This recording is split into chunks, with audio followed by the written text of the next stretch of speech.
سورہ توبہ آیت نمبر 100۔ اعوذ باللہ من الشیطان الرجیم، بسم اللہ الرحمن الرحیم۔ والسابقون الاولون من المہاجرین والانصار والذین اتبعوهم بإحسان رضی اللہ عنہم ورضوا عنہ وأعد لهم جنات تجري تحتها الأنهار خالدين فيها أبدا ذلك الفوز العظيم۔ وممن حولكم من الأعراب منافقون ومن أهل المدينة مردوا على النفاق لا تعلمهم نحن نعلمهم سنعذبهم مرتين ثم يردون إلى عذاب عظيم۔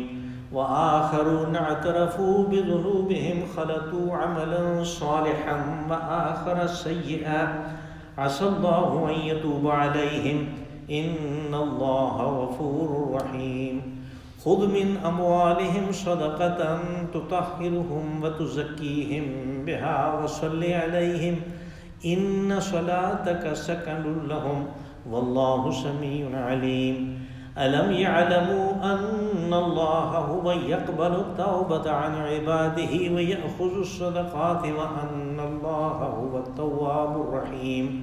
وقل اعملوا فسيرى الله عملكم ورسوله والمؤمنون وستردون إلى عالم الغيب والشهادة فينبئكم بما كنتم تعملون۔ صدق الله العظيم۔ والسابقون الاولون من المہاجرین والانصار، اور مہاجرین اور انصار میں سے وہ لوگ جو پہلوں پہ بھی سبقت لے گئے، والذین اتبعوهم باحسان رضی اللہ عنہم ورضوا عنہ، اور وہ لوگ جنہوں نے پھر ان کا کمال خوبی سے اتباع کیا، اللہ ان سے راضی ہوا اور وہ اللہ سے راضی ہوئے۔ وَأَعَدَّ لَهُمْ جَنَّاتٍ تَجْرِي تَحْتَهَا الْأَنْهَارُ خَالِدِينَ فِيهَا أَبَدًا، اور ان کے لیے تیار کی گئی ہیں ایسے باغات جن کے دامن میں نہریں بہتی ہیں، اس میں وہ ہمیشہ ہمیشہ رہیں گے۔ ذَلِكَ الْفَوْزُ الْعَظِيمُ، یہی بڑی کامیابی ہے۔ وَمِمَّنْ حَوْلَكُمْ مِنَ الْأَعْرَابِ مُنَافِقُونَ، اور آپ کے چاروں طرف جو صحرائی لوگ رہتے ہیں ان میں منافق بھی ہیں۔ ومن اہل المدینہ، اور یہی حال مدینہ والوں کا ہے کہ ان میں بھی منافق ہیں۔ مردوا علی النفاق، یہ ایسے لوگ ہیں کہ جو اپنی منافقت میں بڑے مشاق، بڑے ہوشیار و چالاک ہیں۔ لا تعلمهم، آپ ان کو نہیں جان سکتے۔ نحن نعلمهم، ہم ان کو جانتے ہیں۔ سنعذبهم مرتين ثم يردون الى عذاب عظیم، ہم ان کو 2 دفعہ سزا دیں گے اور پھر اس کے بعد انہیں دوزخ کے عذاب کی طرف دھکیل دیا جائے گا۔ وآخرون اعترفوا بذنوبهم خلطوا عملا صالحا وآخر سیئا، اور کچھ دوسرے ایسے بھی ہیں کہ جنہوں نے اپنے گناہوں کا اعتراف کر لیا اور پھر اچھے اور برے دونوں عمل وہ کرتے رہے۔ عسى الله ان يتوب عليهم، امید ہے کہ اللہ ان کی توبہ کو قبول کرے گا۔ ان اللہ غفور رحیم، بے شک اللہ بخشنے والا مہربان ہے۔ خذ من اموالهم صدقة تطهرهم وتزكيهم بها وصل عليهم، آپ ان کی اموال میں سے جو زکوٰۃ وغیرہ ہے وہ لے لیں، اس کے ذریعے سے انہیں ظاہری اور باطنی دونوں قسم کی پاکیزگی حاصل ہو، اور ان کے لیے دعا کریں۔ ان صلاتک سکن لہم، بے شک آپ کی دعائیں ان کے لیے باعث تسکین ہیں۔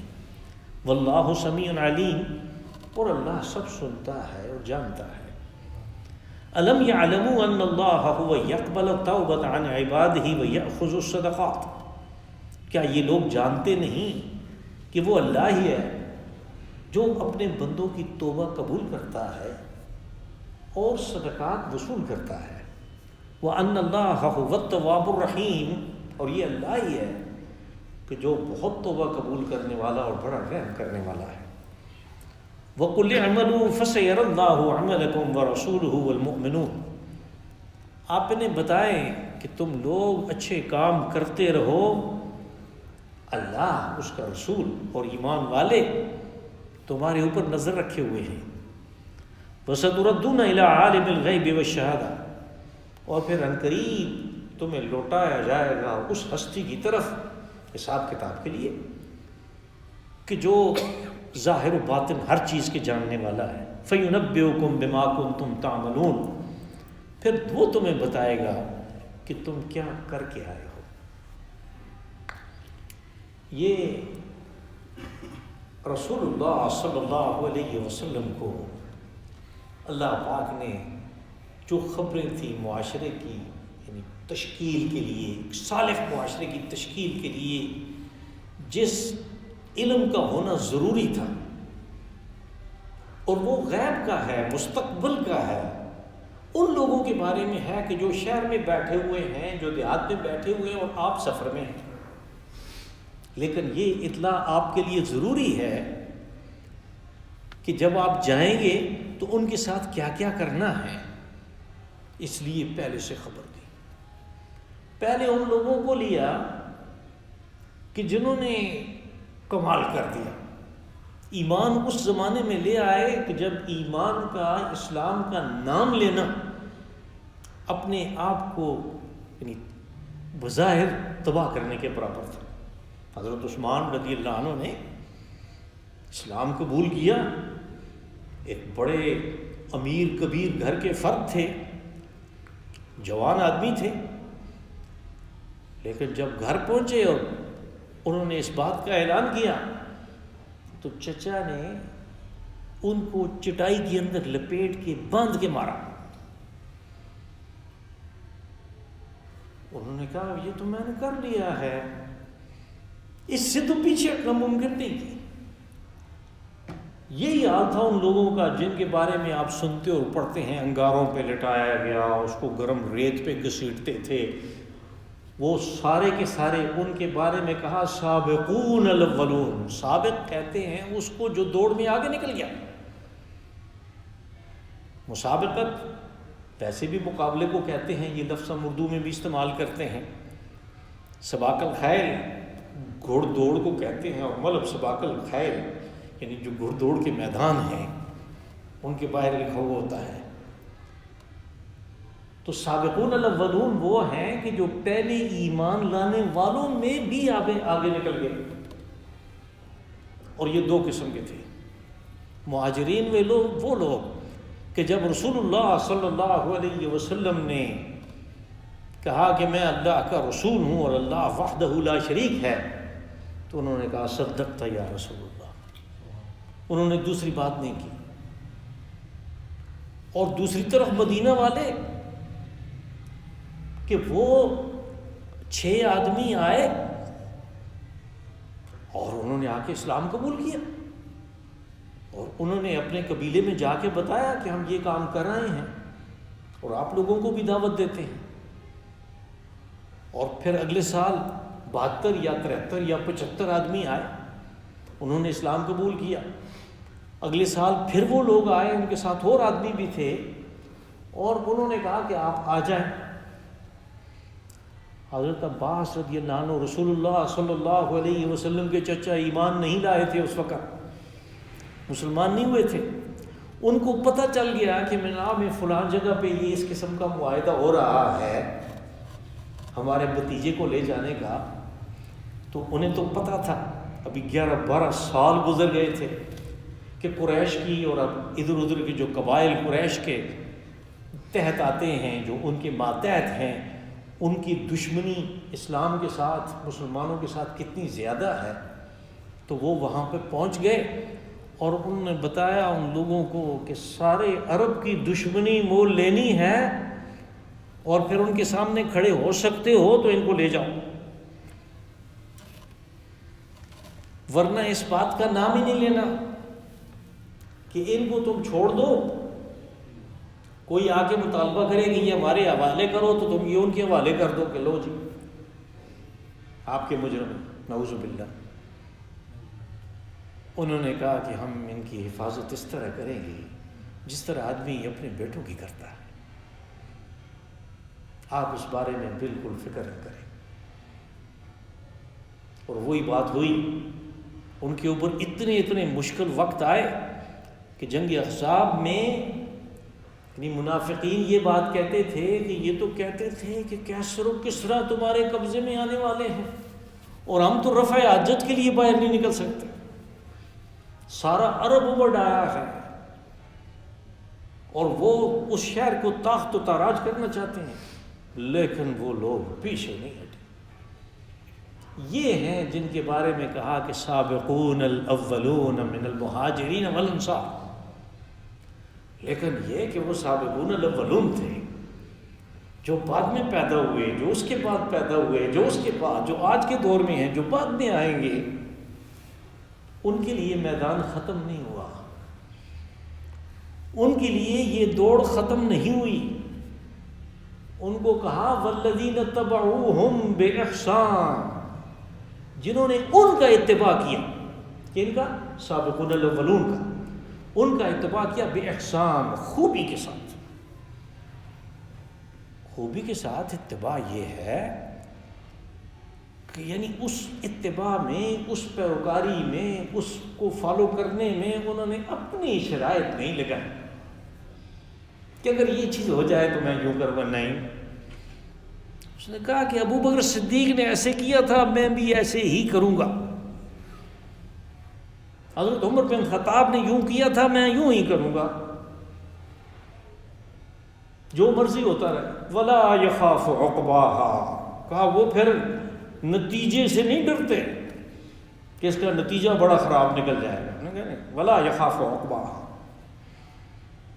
تو ان لوگوں نے اتباع کی، ان کا خوبی کے ساتھ اتباع یہ ہے کہ ان کے نقش قدم پہ چلے، راستے میں اور بہت سے ملے، بعد میں آنے والوں نے اس میں تفرقہ بازی کی کوشش کی، ان کو پیچھے چھوڑ دیا۔ ابو بکر صدیق کہاں گئے، حضرت عمر بن خطاب کہاں گئے، عبد الرحمن ابن عوف کہاں ہیں، سعید ابن زید کہاں ہیں، اور دوسرے صحابی سابقون الاولون، اور اسی طرح انصار میں سے ان کا کوئی نام ہی نہیں لیتا۔ نام لیتے ہیں تو ان کے جو 100 سال بعد 200 سال بعد آئے، اور انہوں نے آ کے کوئی اور چیزیں ہمارے حوالے کر دی، اور ہم ان اور چیزوں کو لے کر بیٹھ گئے۔ اللہ نے فرمایا کہ ان کا والذین اتبعوہم، جن لوگوں نے ان کا اتباع کیا بإحسان، خوبی کے ساتھ، رضی اللہ عنہم ورضوا عنہ، یہ ان کے لیے اتنا بڑا انعام ہے کہ جس انعام کے بارے میں انسان اس دنیا میں سوچ بھی نہیں سکتا۔ کہ اللہ ان سے راضی ہوا کیونکہ انہوں نے اللہ کی بات کو ماننے میں اپنی شرط نہیں لگائی، اور کتنا بڑا مقام ملا، کہا وہ بھی اللہ سے راضی ہوئے۔ کس طرح کہ اگر مشکل آئی تو انہوں نے کہا ہمارے لیے ہوگی، اچھائی آئی تو انہوں نے کہا امتحان ہے۔ وہ کہنے لگے کہ یہ ہمارا امتحان ہے، تو آپ کی کہ یا اللہ اس امتحان میں ہمیں کامیاب کر۔ یہ ہے رضی اللہ عنہ ورضوا عنہ، کہ وہ بھی اللہ سے راضی ہوئے۔ کوئی مشکل آئی، معاشی مشکل آئی، ان کے اوپر جانی مشکل آئی، ان کی صحت کے معاملے میں کچھ گڑبڑ ہوئی، انہوں نے کہا یہ ہمارے لیے ہے، ہمارے اللہ کا فیصلہ ہے، اس کو قبول کیا۔ اور اگر کچھ اچھا ہوا تو کہا یہ اللہ کا احسان ہے، ہمارا امتحان ہے، اس میں ہمارا کوئی کمال نہیں، ہمارا کوئی کارنامہ نہیں ہے، یہ امتحان گاہ ہے، اس میں اس کو امتحان سمجھا۔ یہ ہے کہا یہ اللہ سے راضی ہوئے، ہر حال میں خوش رہے، مطمئن رہے کہ ہمارے خلاف اللہ کا فیصلہ نہیں ہے۔ اس اطمینان نے کیا کیا؟ وہ جو آگے سورہ فجر میں فرمایا کہ وہ جو نفس مطمئنہ ہے، جن کو اطمینان حاصل ہو گیا، جن کو سکون حاصل ہو گیا کہ جو بھی ہے یہ بالکل ٹھیک ہے، یہ ہمارے حق میں، ہمارے خلاف نہیں ہے، ان کے بارے میں کہا کہ فادخلی فی عبادی وادخلی جنتی. اسی چیز کو یہاں ایک دوسرے پیرائے میں بیان کیا، اعد لہم جنات تجری تحتها الانہار خالدین فیہا ابدا. کہا ان لوگوں نے کہ اعمال ویسے ہی نہیں چھوڑ دیے جائیں گے ان کا اور وہ دوسرے کہ جنہوں نے اپنی مرضی کی، اپنی شرائط لگائیں، اپنے طریقے پہ اسلام کو پیش کیا. کہا ان کا انجام برابر نہیں ہو سکتا. یہ وہ لوگ ہیں کہ جن کو ایسے باغات میں بھیجا جائے گا جس کے دامن میں نہریں بہتی ہیں، اور وہاں پہ یہ کھٹکا بھی نہیں ہوگا کہ کوئی نکال دے گا.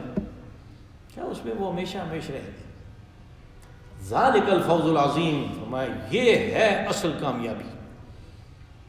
اگر یہ چیز سورہ مطففین میں آگے 30ویں پارے میں کہا کہ فَلْيَتَنَافَسِ الْمُتَنَافِسُونَ.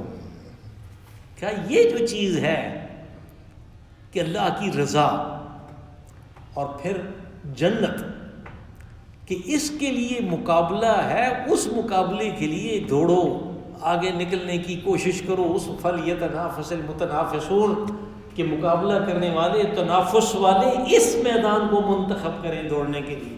یہ دنیا کوئی میدان نہیں ہے، یہ دنیا کوئی میدان نہیں ہے کہ اس میں مکانوں کا مقابلہ ہے، گاڑیوں کا مقابلہ ہے، عہدے کا مقابلہ ہے، پھر وہ اپنے ووٹ بینک کا مقابلہ. یہ کوئی مقابلہ نہیں ہے.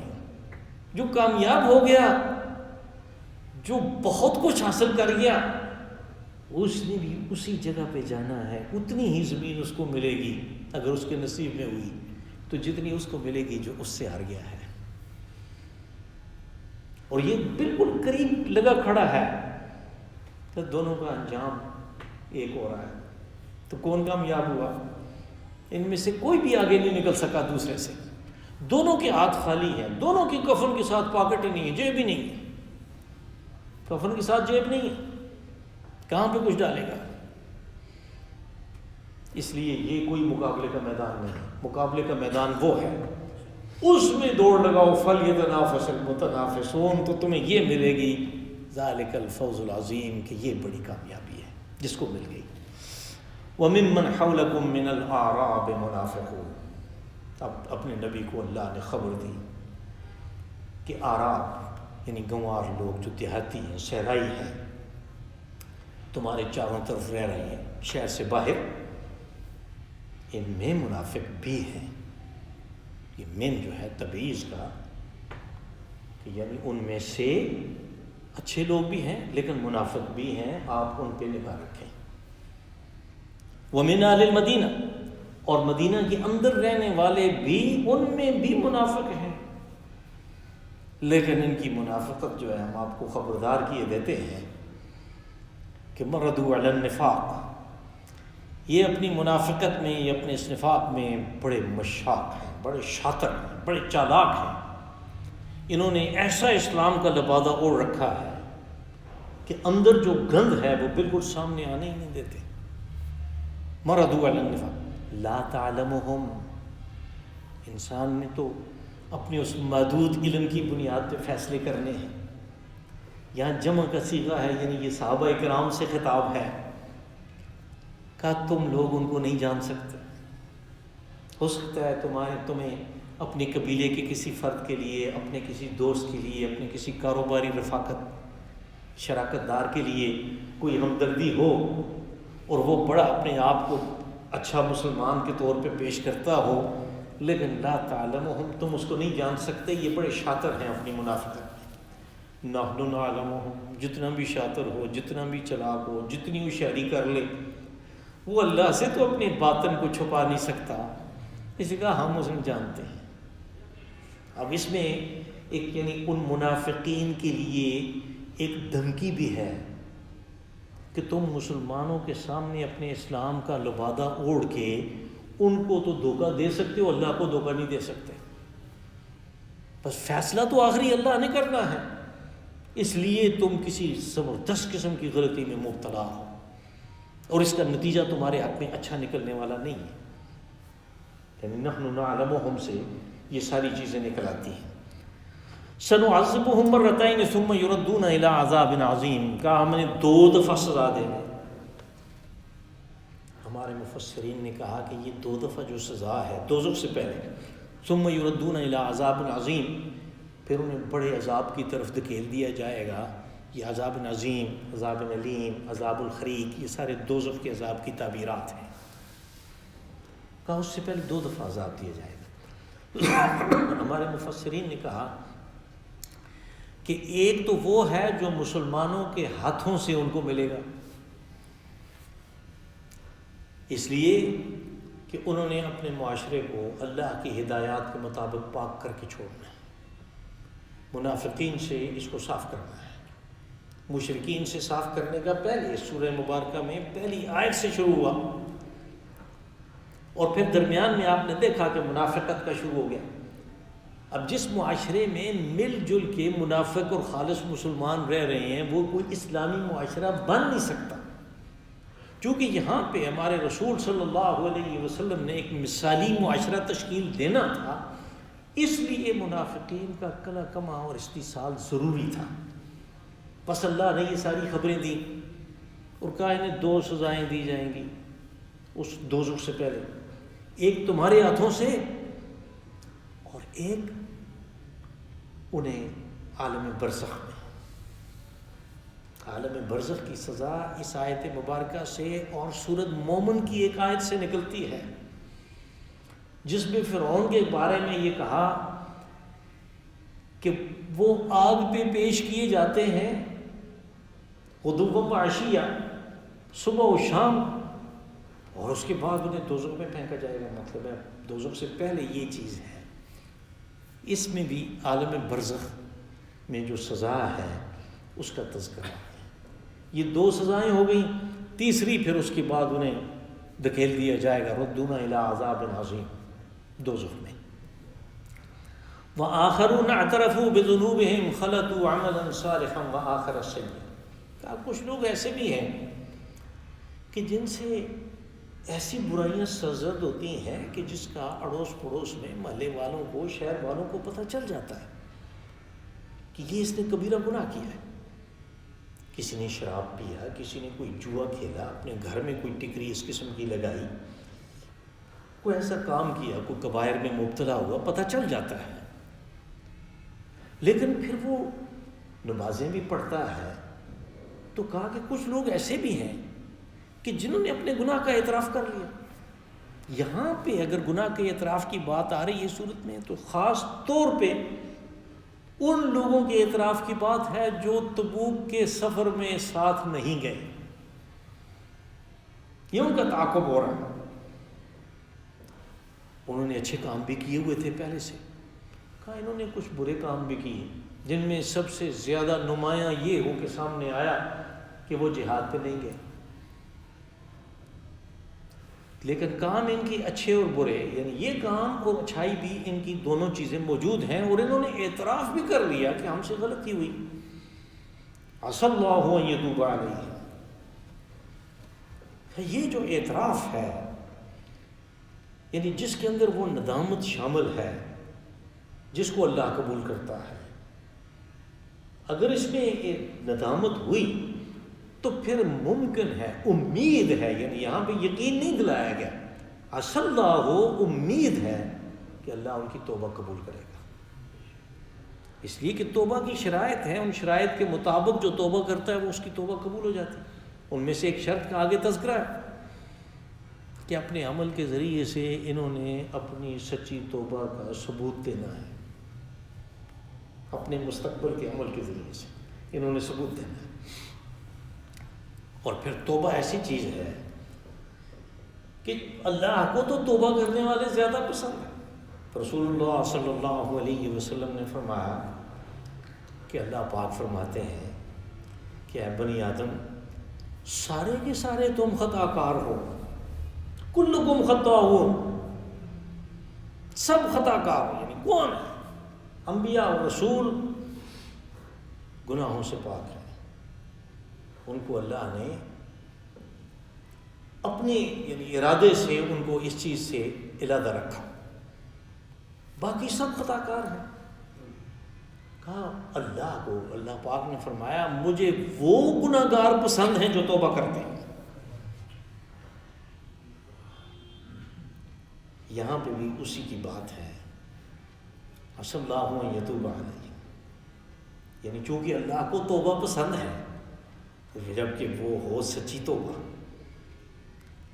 اس لیے ان لوگوں کی توبہ قبول کرنے کی ان کو امید دلائی گئی. ان اللہ هو التواب الرحیم، بے شک یہ اللہ ہی ہے جو ہر ایک کی توبہ کو قبول کرنے والا ہے اور رحم کرنے والا. توبہ قبول ہوئی یعنی اس کا وہ جو گناہ تھا اس کے اثرات سے وہ محفوظ ہوا اور اللہ نے اس کے اوپر رحم کیا کہ اس کو اپنے پاس سے مزید انعامات سے نوازا. یہ ہے تواب الرحیم. خذ من اموالہم صدقۃ تطہرہم وتزکیہم بہا وصلی علیہم. کہا یہ وہ لوگ ہیں یعنی جنہوں نے سچی توبہ کر لی ہے، جنہوں نے اپنے گناہ کا اعتراف کر لیا ندامت کے ساتھ. اب بظاہر تو جہاد کا کوئی دوسرا یعنی تبوک سے واپسی پہ کوئی آنن فانن کوئی اور محاذ تو کھلا نہیں، تو اس لیے رسول اللہ صلی اللہ علیہ وسلم کو حکم ہوا کہ اگر یہ کوئی مال لے کے آئیں زکوٰۃ و صدقات کے لیے وہ آپ قبول کر لیں. یہ اس چیز کی یعنی علامت ہے کہ ان کی توبہ قبول ہو گئی، کہ باقی لوگ بھی دیکھ لیں کہ ان کا مال قبول ہو رہا ہے، اس کا مطلب ان کی توبہ قبول ہوگی. کہا اس کی قبولیت سے کیا ہوگا؟ تو تطہرہم وتزکیہم. بظاہر ان دونوں لفظوں کا معنی ایک ہی ہے، اس کے اندر پاکیزگی کی بات پائی جاتی ہے، لیکن جو طہارت ہے اس میں ظاہری اور باطنی نجاستیں ہیں، اور جو تزکیہ ہے اس میں ان نجاستوں سے ہٹ کے جو اچھی باتیں ہیں ان کی نشو و نما کا پہلو بھی پایا جاتا ہے. تو جب دونوں اکٹھے مل کے آئے تو اس کا مطلب کہ خراب عادتیں، وہ جو خراب چیزیں ہیں وہ ساری ختم ہوئی، ان کا تزکیہ ہو گیا. ویسے لفظ جو تزکیہ ہے اس کے بارے میں آپ سمجھ لیں کہ یہ اصل لغت میں یہ جو ہم زمین کے اندر گوڈی کرتے ہیں اس کے لیے یہ لفظ استعمال ہوتا ہے کہ آپ نے مثال کے طور پہ آج کل فیلڈ میں تھوم لگا ہوا ہے، اس کے ساتھ جب آپ پانی وغیرہ دیتے ہیں، آپ کھاد ڈالتے ہیں تو بہت ساری جڑی بوٹیاں نکل آتی ہیں، تو ان جڑی بوٹیوں کو ختم کرنا پڑتا ہے، نہیں تو فصل اچھی طرح نہیں ہوتی، اچھی ییلڈ نہیں ہوتی. یہ جو کھرپی لے کے ان جڑی بوٹیوں کو نکال رہا ہے زمیندار، یہ عمل جو ہے یہ تزکیہ کا ہے، یہ زمین کو پاک کر رہا ہے. یہیں سے یہ اس چیز کے لیے استعمال ہوا کہ جو برائیاں ہیں، جو ظاہری باطنی نجاستیں ہیں ان کو نکال باہر کیا. رسول اللہ صلی اللہ علیہ وسلم کی تو یہ شان بیان ہوئی کہ وہ تزکیہ کرتے ہیں بندوں کا، ان کے اندر سے برائیاں نکال باہر کرتے ہیں اور اچھی خوبیاں ان کے اندر ڈالتے ہیں. وصلی علیہم، اور حکم ہوا کہ ان کی کے لیے دعا کریں. یہاں پہ اس صلی کا ایک خاص مطلب بھی ہوگا، کیونکہ پیچھے آپ نے دیکھا یہ آیت گزر چکی ہے کہ منافقین کا جنازہ پڑھنے سے آپ کو روک دیا گیا. اب وہ لوگ جنہوں نے اعتراف کر لیا اپنے گناہ کا اور ان کے بارے میں کہا کہ ان کے صدقہ کو قبول کر لیں، تو ان کے بارے میں یہ نرمی بھی اختیار کی گئی کہ وہ صلی علیہم، ان میں سے کوئی مر جائے تو آپ اس کا جنازہ بھی پڑھیں.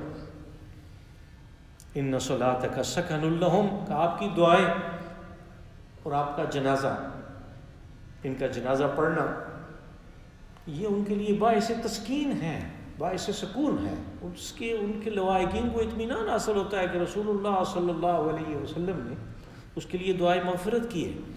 واللہ سمیع علیم، جبکہ حالت یہ ہے کہ اللہ ہر چیز کو سنتا ہے اور سب جانتا ہے. الم یعلموا ان اللہ هو یقبل التوبۃ عن عبادہ ویأخذ الصدقات.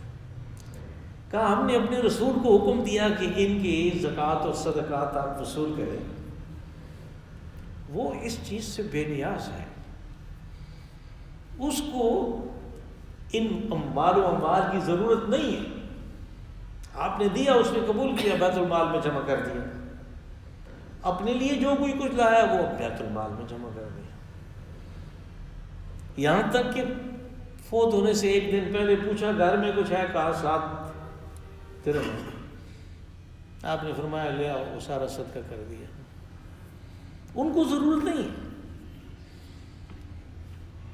کہا یہ اللہ ہے جو ان کے ہاتھ کا لیا ہوا خود قبول کرتا ہے. یا خذ الصدقات، یہ اللہ ہے جو قبول کرتا ہے. اپنے اس عمل کی جو اہمیت ہے اس کو سمجھو کہ یہ کتنا اہم ہے اور کتنا بڑا عمل ہے کہ وہ اللہ قبول کرتا ہے جس نے اپنے بارے میں کہا کہ الغنی جل جلالہ، وہ الغنی ہے، اس کو کسی کی ضرورت نہیں. وَأَنَّ اللَّهَ هُوَ التَّوَّابُ الرَّحِيمُ، اور اللہ توبہ قبول کرنے والا، رحم کرنے والا.